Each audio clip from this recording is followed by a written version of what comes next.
ஓம் சாய்ராம். இன்னைக்கு காலையில அப்பாவ தரிசனம் பண்றதுக்கு கிளம்பிட்டேன். நம்ம தங்கியிருக்கிற அந்த ஹோட்டல்லேருந்து தான் இப்ப பார்க்குறீங்க, கோபுரம் தெரியும் பாருங்க மேல. அது அப்புறம் உள்ள நடந்து போறது பாருங்க. காலையில 3 மணிக்கே அவங்க உள்ள எல்லாரும் நடந்து தரிசனத்துக்கு போவாங்க. அப்ப உட்காருவாங்க. அது உள்ள பார்த்தீங்கன்னா, உள்ள நடந்து போறது. நெறைய பேர் நடந்து போறாங்க பாருங்க. மேல கோபுரம். நானும் இப்ப காலையில கிளம்பி நம்ம ஹோட்டல்லேருந்து கோபுர தரிசனம் பார்த்துட்டு, நானும் கிளம்பிட்டேன். நான் கிளம்பும்போது மணி 4:15.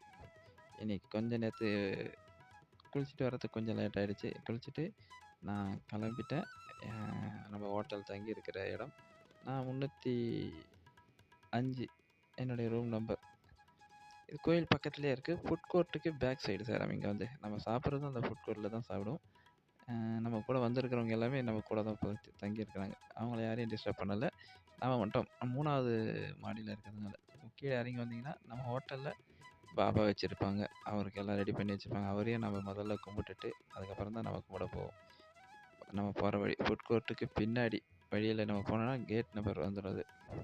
இருட்டா இருக்கு. யாரும் இங்க பகல்ல பார்த்தீங்கன்னா, அவ்வளோ கடைங்க இருக்கும். இப்ப எல்லாம் மூடி இருக்கு. நான் மெயின் ரோடு வந்துட்டேன். இந்த பக்கம் போனீங்கன்னா, கேட் நம்பர் 2ல சீனியர் சிட்டிசன் வருவாங்க. நாம அப்படி போறதில்ல. நாம வந்து துவாரகமாய்க்கு போறோம். அதனால நேரா வந்தாச்சு. பாருங்க யாரும் இல்ல. இதுக்கப்புறம் தான் வருவாங்க மக்கள் எல்லாமே. மழை வேற சேரம். இங்க மழை பெஞ்சுக்கின்னு இருக்கு காலையில. அவ்வளோ மழை விட்டு விட்டு மழை பெய்யுது. போனோனே காலையிலேயே அந்த காலையிலேயே அங்க டீ விப்பாங்க. நான் பால் வாங்கி குடிச்சாச்சு. ரூ. 2 டீ, காஃபி ரூ. 3, பால் ரூ. 3, வாட்டர் பாட்டில் ரூ. 10. நீங்க போனீங்கன்னா அத யூஸ் பண்ணீங்க. இது சமஸ்தானத்தோட டீ கடை.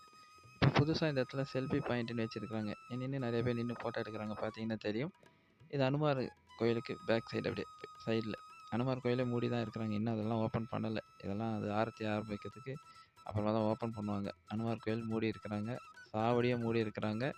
இதெல்லாம் இதுக்கப்புறம் தான் வந்து தொறக்கிறாரு பாருங்க. இப்பதான் வந்து தொறக்கிறாரு அவரு. ஆரத்திக்கு தயாரா வராங்க. நம்மளுடைய துவாரகமை எப்பயுமே தொறந்திருக்கும். அது உள்ள போய் உட்காந்துருக்குறாங்க. ஆரத்திக்கு இடம் பிடிக்கிறாங்க எல்லாருமே. காலையிலே கோபுர தரிசனம். துணி அங்க மேல பழையது எரிஞ்சுன்னு இருக்கு பாருங்க. புகை வரும். துணியை சுத்தம் பண்ணிட்டு எரிய வைக்கிறதுக்கு ரெடி பண்ணுவாங்க. உள்ள ரெடி பண்றாங்க. இப்பதான் அதெல்லாம் பாபாவை உள்ள ரெடி பண்ணி மாலை போடுறதுக்கு எல்லாம் ரெடி பண்றாங்க. இது எல்லாத்தையும் துடைப்பாங்க தெரியுமா இப்ப. எல்லாரும் துடைக்கிறாங்க உள்ள. உள்ள துடைப்பாங்க. தரைய துடைக்கிறது எல்லாமே பண்ணுவாங்க. பாபாவ இப்ப முன்னாடி நைட்டு துடைப்பாங்க. இப்ப பகல்ல இதாவது விடிய காலையில துடைக்க ஆரம்பிச்சுட்டாங்க. துணி எரிஞ்சு போக போகுது பாருங்களேன். நம்மளுடைய கர்ம வினைகள் எரிஞ்சு அது சாம்பலா போறது. இப்ப எல்லா இடத்தையும் சுத்தம் பண்ணினே இருப்பாங்க. எல்லாரும் உள்ள துடைக்கிறாங்க. துவாரகமைய சுத்தம் பண்ற நேரம் இது. புகை எவ்வளோ அழகா போகுது பாருங்க. அந்த பனி காத்துக்கு அதுக்கும் அவ்வளோ அழகா போகுது. கோபுர தரிசனம் கோடி புண்ணியம் தரும். இப்ப அந்த மேல ஷீட்லாம் எடுத்துட்டோன்னு பார்க்கறதுக்கே ரொம்ப நல்லா இருக்கு சார். அந்த கோபுரத்தை பார்த்தீங்கன்னா அவ்வளோ அழகா சூப்பராக தெரியுது. நம்மளுடைய துணி எரியறத பாருங்க. ரொம்ப சந்தோஷமா இருக்கு. ஏன்னா நம்ம இன்னைக்கு கட்டை வாங்கி போடுவோம். காலை நேரத்தில் எவ்வளவு காலியாக இருக்கு. இன்னும் ஒரு 5 மணிக்கெல்லாம் நல்ல கூட்டம் வந்து துடைக்கிறாரு பாருங்க. அந்த செவுரு, அந்த ஜன்னல் எல்லாத்தையும் துடைப்பாங்க. காலையில துவாரகமாய. முன்னாடி இதெல்லாம் நைட்டே பண்ணுவாங்க. இப்போ எல்லாமே காலையில பண்ண ஆரம்பிச்சுட்டாங்க சார்.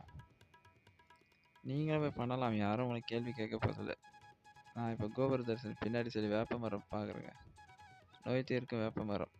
அந்த சைடு வந்து அப்பாவை தரிசனம் பண்ணிட்டு, இதுக்கப்புறமா நான் ஆரத்திக்கு ரெடி ஆகி உள்ள போய் உட்காரணும். அதுக்கு முன்னாடி ஷிரடியில் அதிகாலை நேரத்தில் ஷிரடி எப்படி இருக்குது ஆரத்திக்கு முன்னாடி, அதை தான் நீங்கள் பார்க்குறீங்க சார். டெய்லி இந்த அதிகாலை நேரத்தில் இப்படி தான் இருக்கும். நேரடியாக நீங்கள் ஷிரடிக்கு வந்தாலும் காலையில் போய் துவாரகமையில் உட்காந்து ஆரத்தியில் கலந்துக்குங்க. நான் இப்போ கிளம்பிட்டேன். ஓம் சாய்.